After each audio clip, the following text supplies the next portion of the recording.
I bet you didn't know there's a place where Kentucky football and basketball fans unite. Welcome to Big Blue Breakdown. Whether you bleed blue or just love a good game, we've got the latest stories, hottest takes, and a whole lot of hometown pride.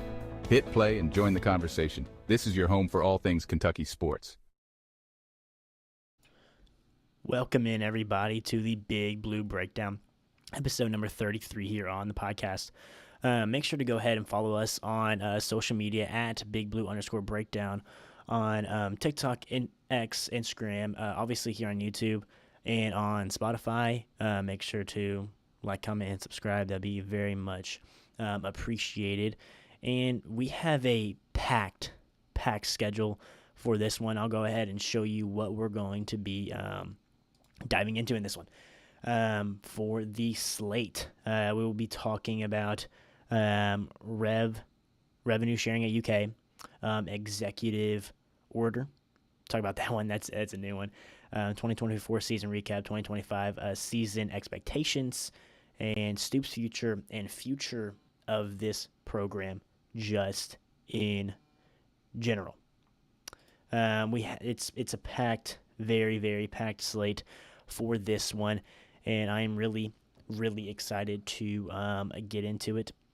There, like I said, a lot of stuff to cover here, and I think it's going to be a really, really good episode to get into before we start really diving in to this football team specifically, diving into all the transfers, all the numbers, and all the different things like that. I think we have to have an expectation and what went wrong last year and our expectation for this year and moving forward. What does that look like? So I think that will be the biggest thing that we need to do before starting all that. And we're even going to have episodes like predicting the power rankings of the SEC. Not predicting that, the power rankings of the SEC, what I think, and also things like QB rankings, maybe some position rankings like wide receiver, and maybe some schedule predictions. We're obviously going to be doing that for the Cats, but some schedule predictions is going to be thrown into the mix there. So let's go ahead and get into the first thing here, and that is revenue sharing at the University of Kentucky. We're going to pull this up here. Matt Jones posted on X that he is told that the report today about basketball getting significantly, this is about 4 days ago. I'm told that the report today about basketball getting significantly more NIL at Kentucky than at other schools is not true to the degree stated. I am told that the football folks feel the rev share level for UK football is very competitive with the rest of the SEC. Now, this is something that has been a conversation between, I don't want to say the football fans of Kentucky and the basketball fans of Kentucky, but who leans more where. They have had a big argument in that department, and where should all the money go to? And a lot of people think it's the basketball, and I think a good amount of the money should be going to basketball because that's where Kentucky right now has the chance to win a national championship, and what we're very, very close to doing. And in football, we have to be able to, we can't just leave them out of the equation. That's not the right thing or the fair thing to do. We have to be able to give them resources to produce some solid seasons and hopefully get back to what Mark Stoops was really, really good at. And I believe some of that was kind of figured out with SEC Media Days. Mark Stoops was asked about Kentucky basketball, and he absolutely praised Mark Pope and what he has done. And now it seems like there is some legitimacy in each program in their respective ways getting the amount of money that they need to have to compete with the rest of the conference, especially for football to compete with the rest of the conference. I think that's going to be really, really hard to do, but give them the opportunity to do that with the money given to them. And then you look at basketball, give them the money to compete with the rest of the nation for a national championship. I think that's the two kind of ways you can split it up there, which I think Mitch Barnhart has done a tremendous job at doing. I think it is going to be hopefully a recipe for success for this team. But I just don't understand the bickering back and forth between people that lean more football and lean more basketball, and they're having discussions like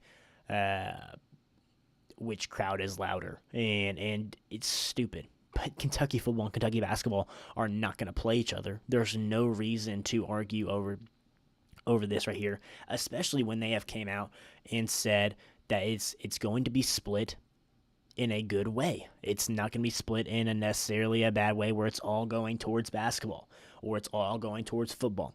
It's going to be split in a good way for both teams. And I know the football is going to get somewhat of the short end of it, but what do you expect right now? What do you expect with how both of these teams have performed? One, basketball performed very, very well last year and had a really, really good offseason. Football did not perform well last year and had a solid offseason to get some players, but we spent a lot. I mean, we have a top 10 transfer class, which we'll get into later.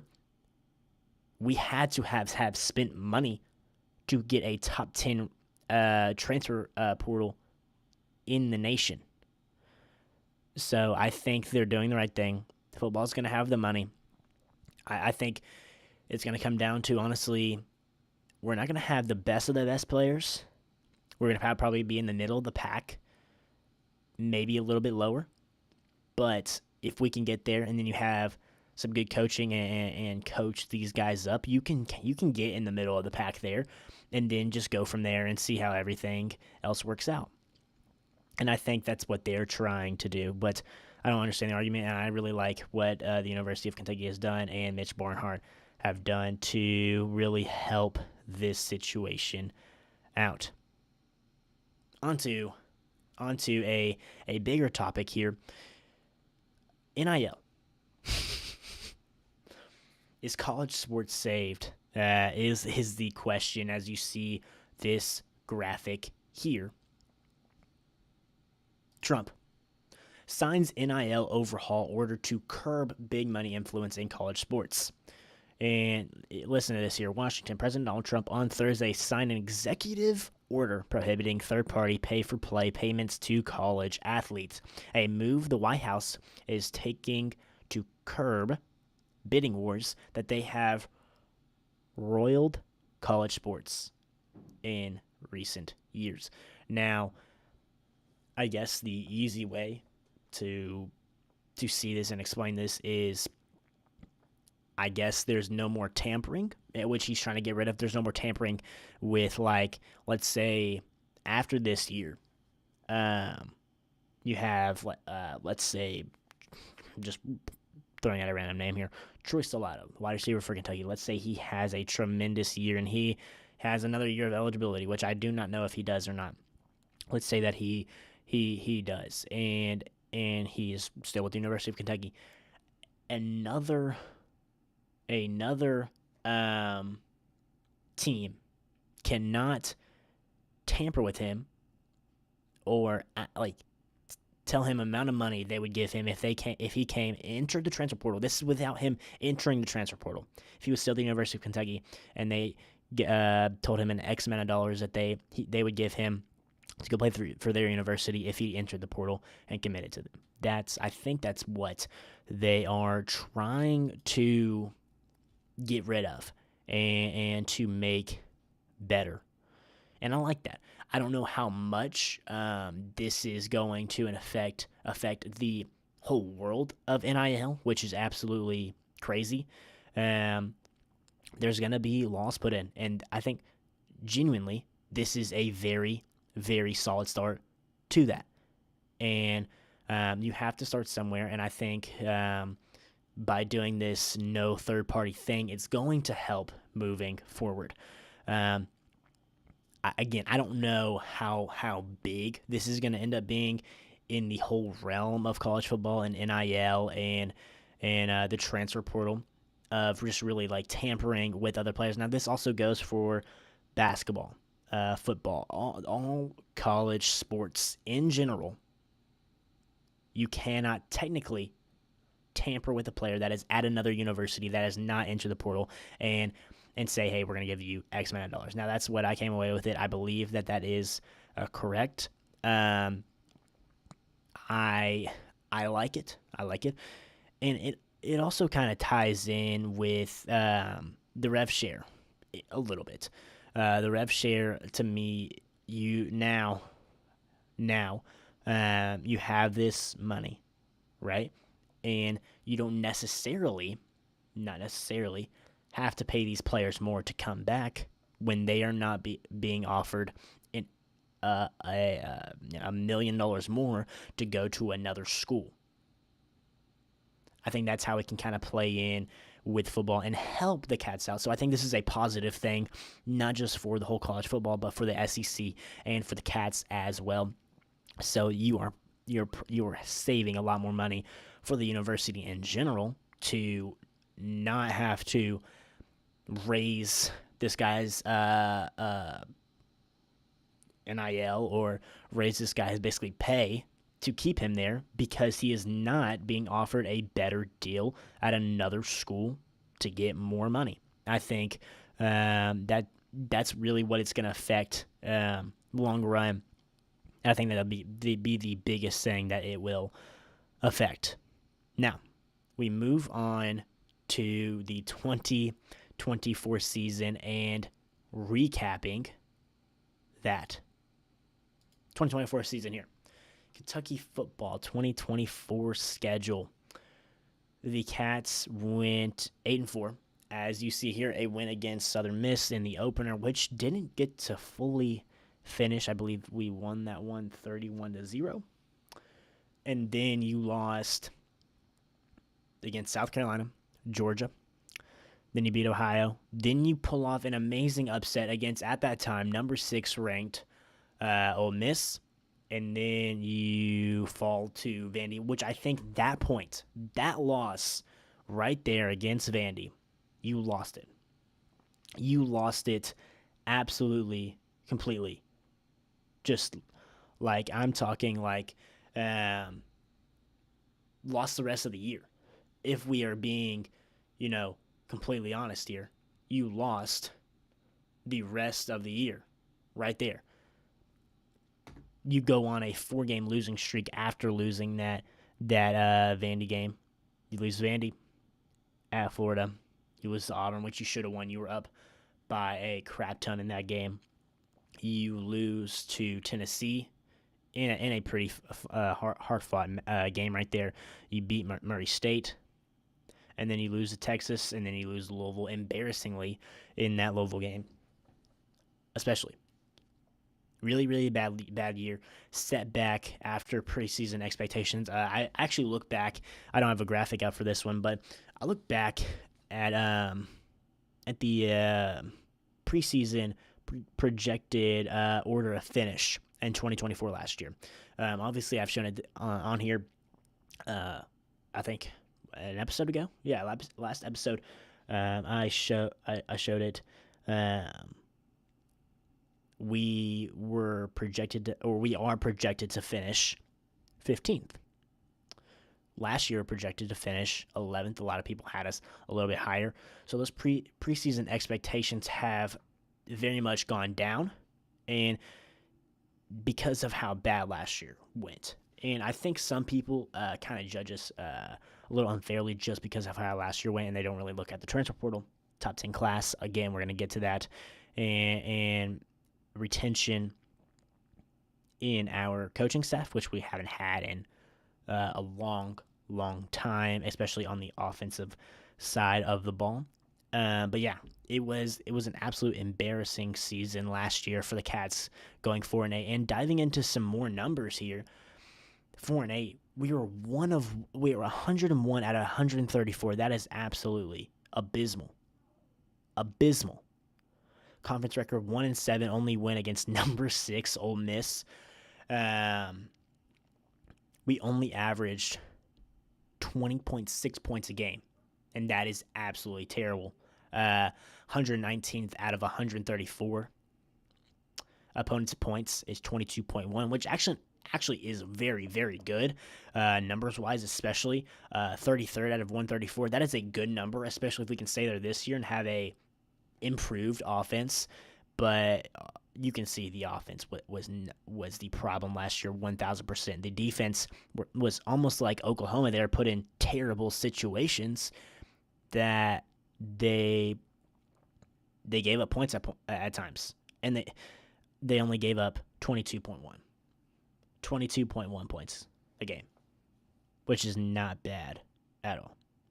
Last year, the strength of schedule was 11th out of 134, and it only gets harder this year, guys. It only gets harder this year. So last year, again, really, really embarrassing season, 4-8, and it's hard to think that this year and the record is going to be any better.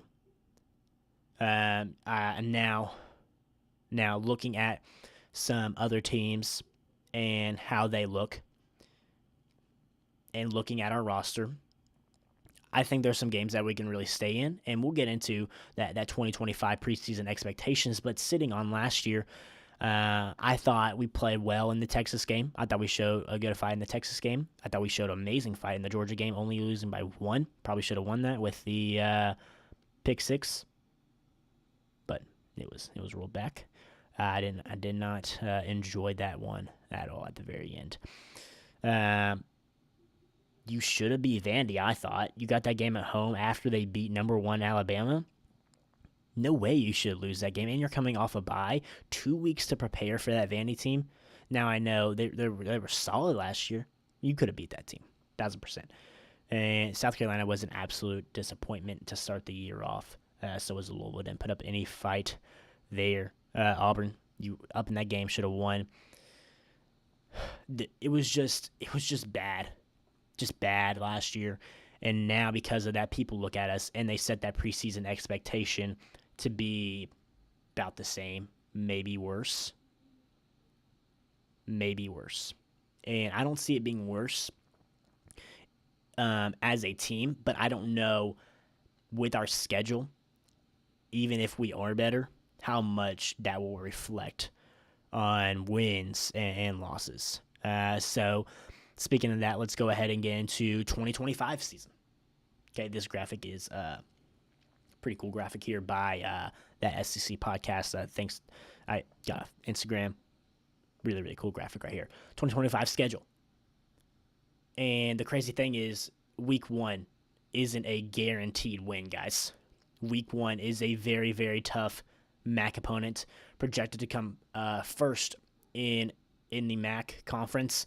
Toledo, game 1. I think it's going to be a really, really tough test, but I'll get into why I kind of like this game being our first game to start off the year.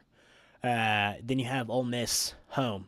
I like that spot of that game. Eastern Michigan the next week there, and then I believe you have a bye, which is a very, very early bye. You get a bye week. And then you have 2 weeks to prepare to go on the road against a really, really good South Carolina team that's projected to come in, I believe, 5th in the conference this year. From SEC Media Days, we've seen that. Then you have a tough slate here. You go on the road to South Carolina. You get Georgia on the road as well. You get a bye. This is your last bye of the season. All right. Then you get Texas, the number 1 team projected in SEC play, at home, October 18th, and then you have Tennessee at home, and then you go on the road in the Plains against Auburn. Now that's a very, very much improved roster right there for sure, and very, very going to be a very, very tough game. But honestly, I think that team will know exactly what that team is before we go play them. Because they have a tough slate to get to us. You get Florida at home. You don't have to go down the slump. You got Tennessee Tech, You got at Vandy, which isn't that bad. Especially, I know they beat Alabama at home last year, but still, that technically that environment isn't nearly as good as a lot of others. And you got on the road at Louisville, which you have dominated that team on the road, but last year they really kicked our teeth in. So hoping to switch to keep that momentum going against that Louisville team in that one. But tough schedule, as you see here.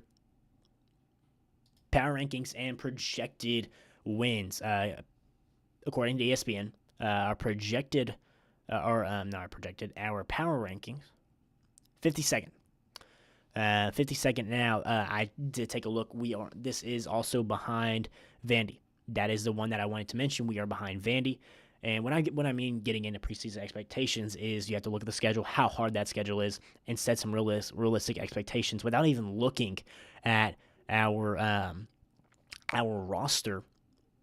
You got to know that this schedule is absolutely brutal. Absolutely brutal. Now, after I meant to click on this one right here. I will go back to that thing in a little bit. But going along with this 2025 schedule right here, you have the strength of schedule. Okay, you've seen how hard it was by the numbers here. In the country, we have the 8th hardest schedule. 8th hardest schedule. That is very, very tough, guys. Like really, really tough. We do in this right here. We have a projected win total of 5.2, which actually isn't that bad. It isn't that bad with this schedule. That's what they're projecting. A projected strength of schedule per Billy Conley, SP+, in the SEC schedule, we sit at 8th. We sit at 8th as well. Now,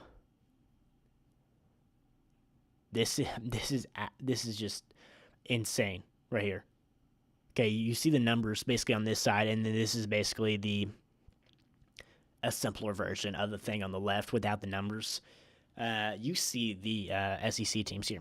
You have 1, 2, 3, 4, 5, 6, 7, 8. You have 9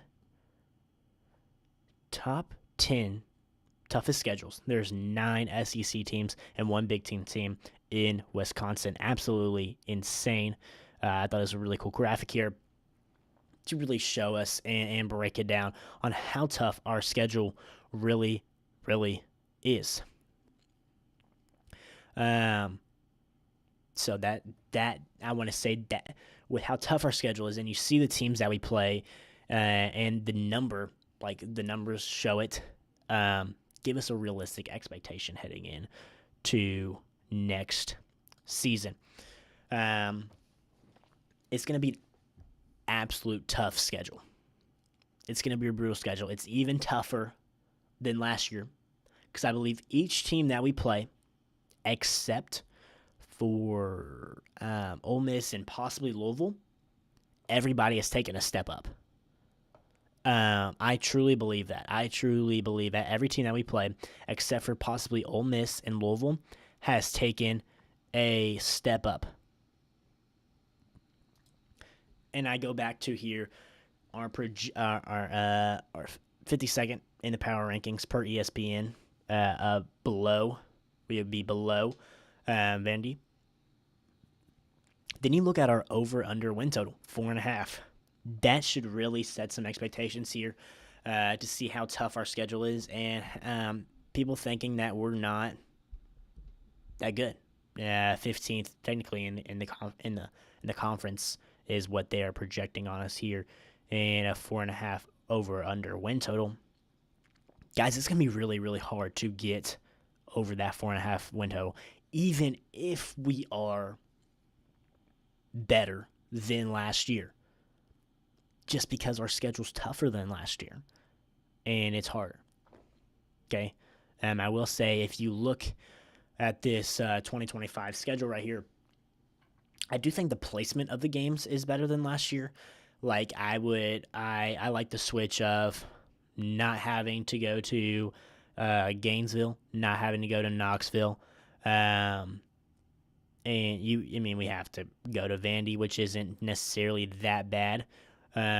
We've had some really we've won. I think we have a winning streak at Louisville.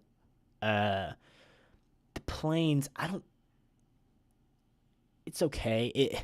It's a really good environment, but I don't know with how many wins we're gonna have going into that game, and let's say it depends on where they're at in their season and how they have done up until that point depends on how good that I think that the atmosphere is going to be.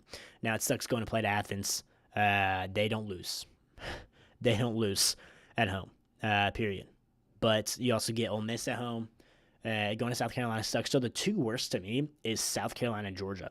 And other than that, I think those other places are really not all that tremendous. When I mean tremendous, I Louisville just because we have the winning streak going there, and Vanderbilt because it's really not that great. I don't think they're going to be that great of a team. I actually think they take a step back. I think they stay about the same as last year. I know they have a lot of retention. I just don't know if I see them repeating that success again. I think the talent in the roster is about the same, and I think the way they play is going to be about the same. Overall, I just don't think that the wins will show like last year. I think them as a team will be about the same as last year.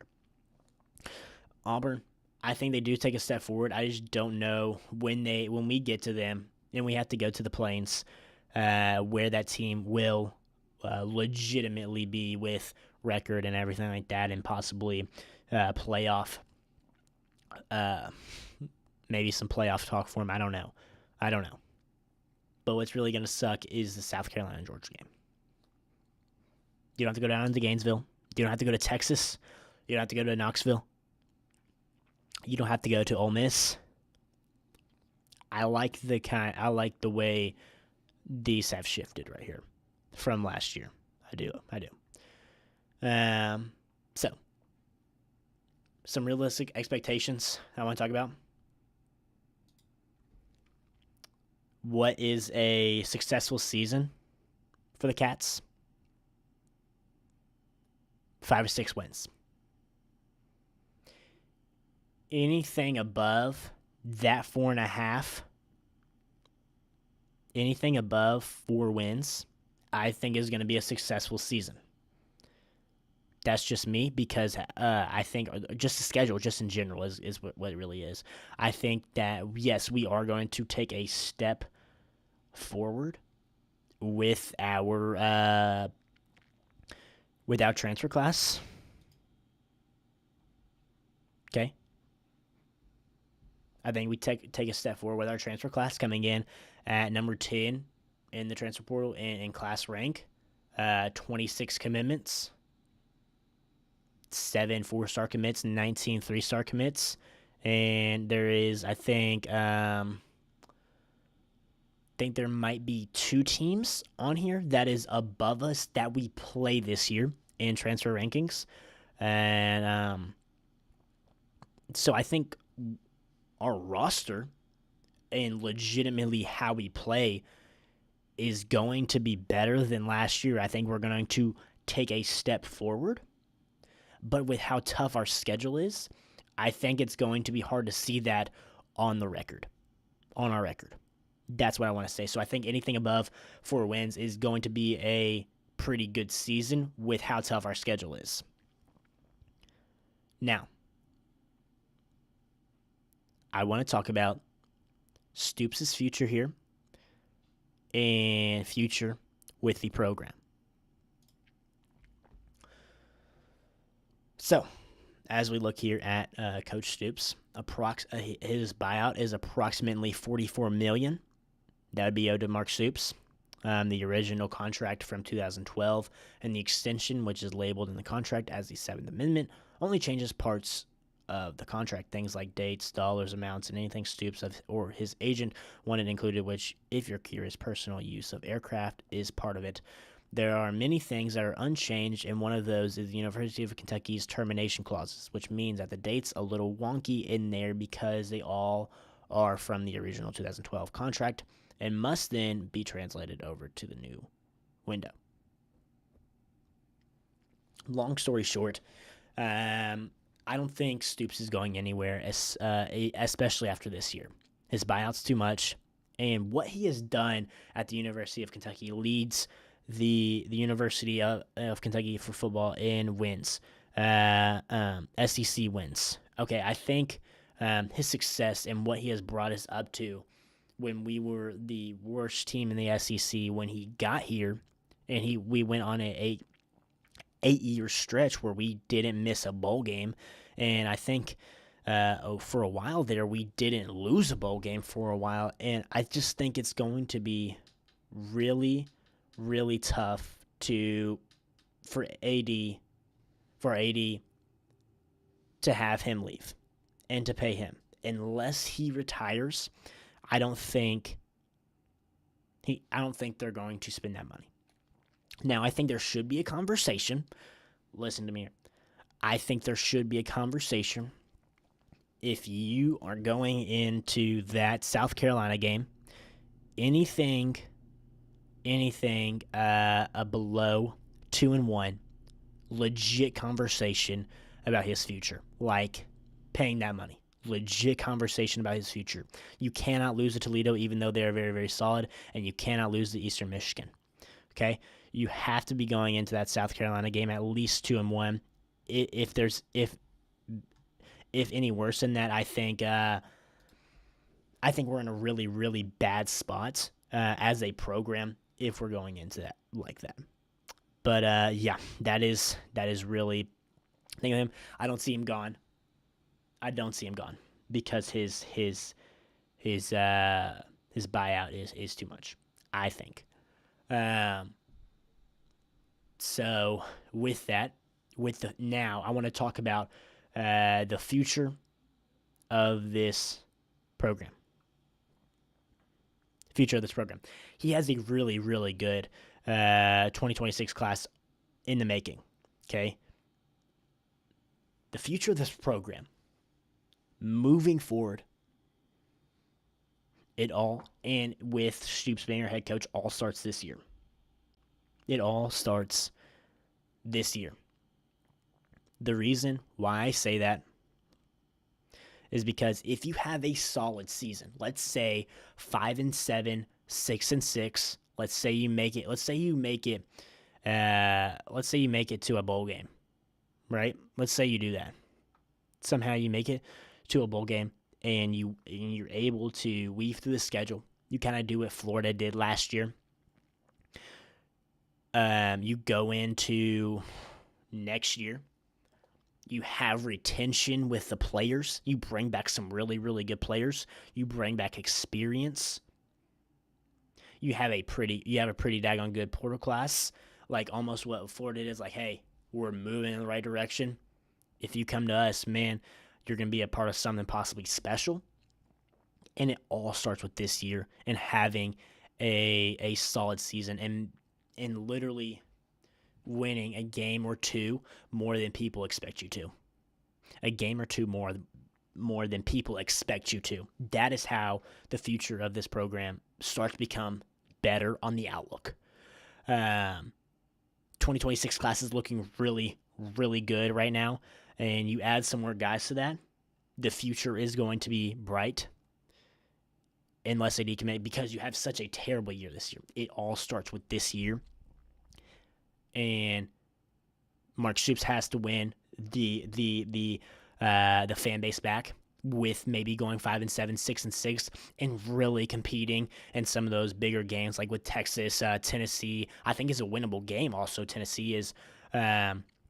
and fighting in a game like Georgia. Like, man, this team was scrappy all year and was in basically every single game that they lost and took care of business against teams that were evenly matched or maybe just a little bit better. And especially if they were worse than them, they took care of business. Like, okay, he's getting back on track and trajectory. I think that's what has to happen. But that is really about it in this one. Thank you guys so much for tuning in to episode 33 here. Make sure to go check us out on TikTok, X, Instagram, YouTube, and Spotify. We're starting to post clips on YouTube Shorts, I think, and posting some clips on X. Thank you guys for tuning in for my first ever YouTube live episode on this channel. But thank you guys so much for tuning in, and as always, go Cats.